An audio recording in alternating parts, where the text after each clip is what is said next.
Skæbnen er hård ved frygtelig mange børn i det lille land Ghana på Afrikas vestkyst. Man regner med, at omkring 1 million børn er forældreløse.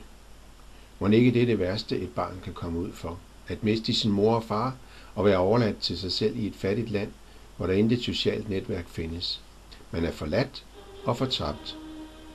Derfor ved de 30 forældreløse børn på Father Sohm i Takoradi, hvad det vil sige at blive genfundet og frelst, for de har fået sig nogle nye forældre og et nyt hjem. Og de har mødt Jesu kærlighed gennem nogle tjenstvillige mennesker, der har sat sig for, at disse børn skal have en ny chance. De har fået et nyt håb, fordi de får gode rammer, mad, tøj og skoleundervisning. Og glæden er da heller ikke svær at få øje på.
Father Sohm har eksisteret i over 7 år.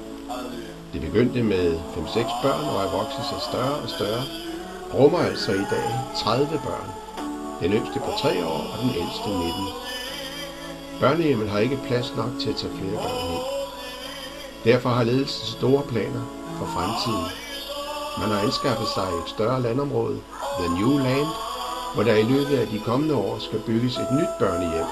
Ja, ambitionen er faktisk endnu større.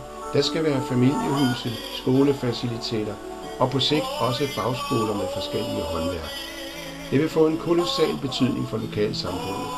Hvad det også vil betyde er, at flere forældreløse børn kan komme væk fra gaden og få en ny tilværelse. Målet er at komme op på 100 børn.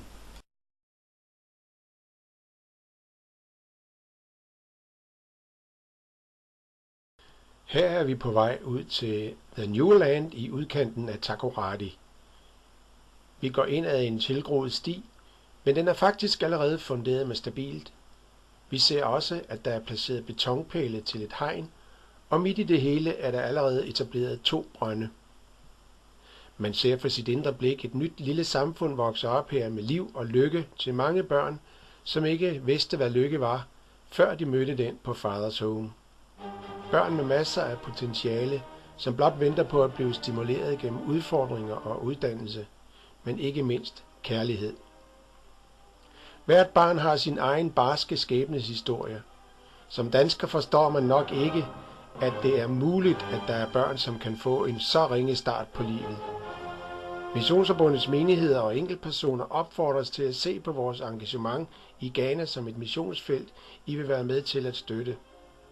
Vi bygger Guds rige, og dette rige tilhører først og fremmest børnene.